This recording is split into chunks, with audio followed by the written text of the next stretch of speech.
नमस्कार मित्रांनो, शब्दस्पर्शवर मी आपले स्वागत करते आहे. तर आजपासून आपण ऐकणार आहोत नेहा पर्व दुसरे. ज्यांनी नेहा पर्व पहिले ऐकले आहे त्यांना ही कथा पुढे समजायला सोपी जाईल, आणि ज्यांनी अजून पहिलं पर्व ऐकलं नसेल त्यांच्यासाठी थोडक्यात सारांश ऐकूया. नेहा लहानपणापासनं तिला खूप स्वप्न पडायचे, आणि जशी जशी ती मोठी होऊ लागली तिला हे स्वप्न फार बेचैन करू लागले. नकळत तिच्यासमोर असं काही घडू लागलं, तिचा विश्वास या स्वप्नांवर बसू लागला. तिच्या आयुष्यात घडलेल्या एका अनपेक्षित घटनेने तिचं संपूर्ण आयुष्य बदलून गेलं. लहानपणीच तिचे वडील राजन एका रहस्यमय मोहिमेदरम्यान अचानक बेपत्ता झाले होते. सर्वांना वाटलं की ते मृत झालेत, परंतु नेहाची आई कल्पनाताई आणि नेहा त्यांना कधीही मृत समजले नाहीत. नेहाच्या तर मनात अशी आशा होती की तिचे बाबा तिला बोलवतात असा नेहमी तिला भास व्हायचा, आणि म्हणून तिने आपल्या बाबांचा शोध घेण्याचा प्रयत्न सुरू केला. एक मोहीमच सुरू केली. वर्षानुवर्ष ती त्या रहस्याचा शोध घेत राहिली. अखेर अथक प्रयत्न, धैर्य आणि स्वप्नीलचा सारखा सहकार्याच्या मदतीने तिने ती रहस्यमय गुहा शोधून काढली, आणि आज तब्बल 20 वर्षानंतर आपल्या बाबांना सुखरूप बाहेर आणलं. या अद्वितीय शौर्यासाठी आज संपूर्ण देश तिचा सन्मान करणार आहे. पण ही तिच्या प्रवासाची समाप्ती नाही बरं का, तर एका नव्या रहस्याची सुरुवात आहे. चला तर मग ऐकूया नेहा पर्व दुसरे.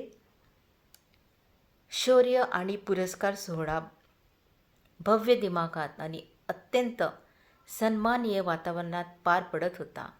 दिल्लीतील राष्ट्रीय भवनाच्या प्रांगणात हा कार्यक्रम आयोजित करण्यात आला होता.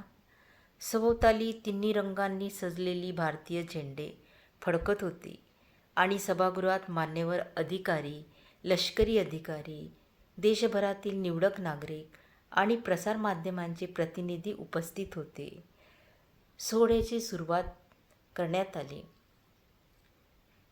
कार्यक्रमाची सुरुवात भारतीय सैन्याच्या वाद्यवृंदाने आणि राष्ट्रगीताने झाली.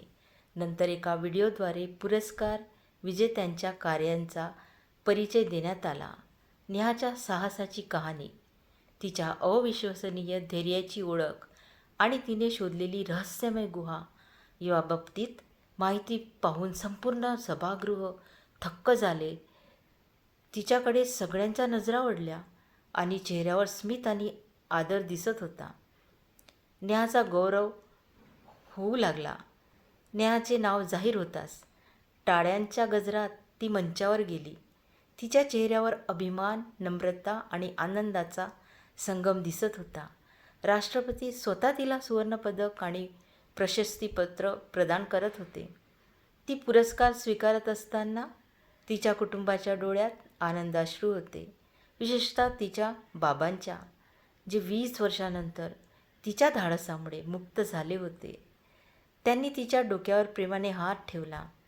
माझी मुलगी म्हणून तिचा अभिमान वाटत होता त्यांना. राजन म्हणजे तिचे बाबा, त्यांचासुद्धा सन्मान करण्यात आला. इतके वर्ष ते गुहेत होते.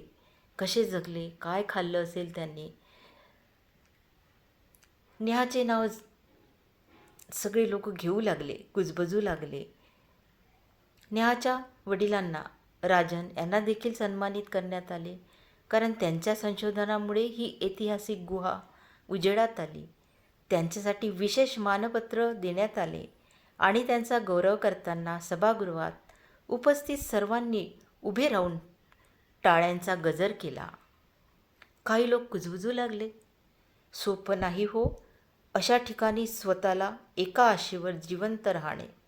फारच हिमतीचे आहेत बापलेक.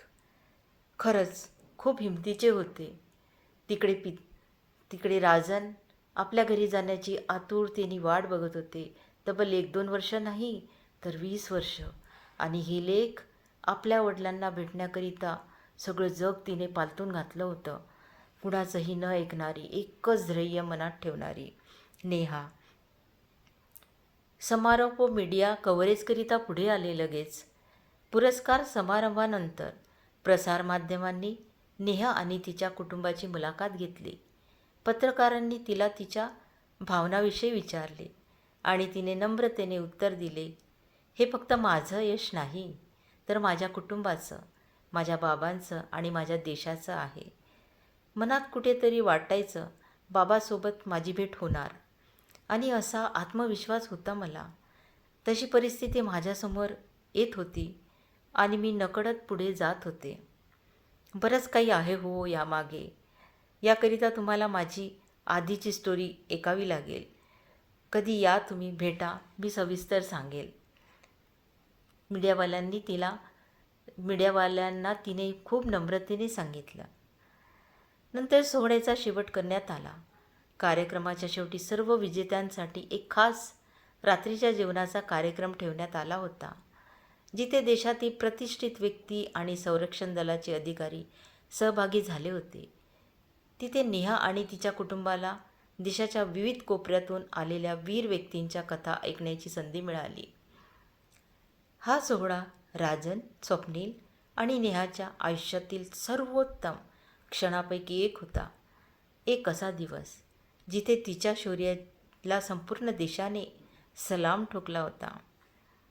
तिच्या धाडसाबद्दल स्वप्नीलला बोलायला सांगितले. तो सुद्धा किती तिला जिद्द होती. कशी ती महाबळेश्वरला गेली.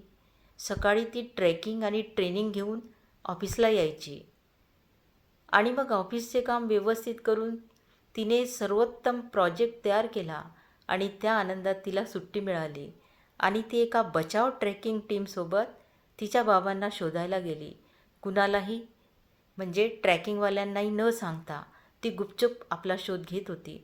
तेव्हा आम्ही तिला नको जाऊस असेच म्हणालो. आम्हाला खूप भीती वाटत होती हो. तिला काही झाले तर आम्ही काय करणार. काकूसाठी तर एकमेव आधार नेहाच होती ना. पण एका आईचं मन कसं तिला जाण्यास परवानगी देणार नाही. तिच्या दृढ निश्चयासमोर आम्ही हतबल झालोत आणि टीममध्ये मग बऱ्याच मुली आम्हाला दिसल्यात, तर थोडा मनाला धीर आला आणि खूप हिमतीने आम्ही तिला जा म्हटलं. मीडियापुढे बोलले, सर आणखी काही सांगा ना.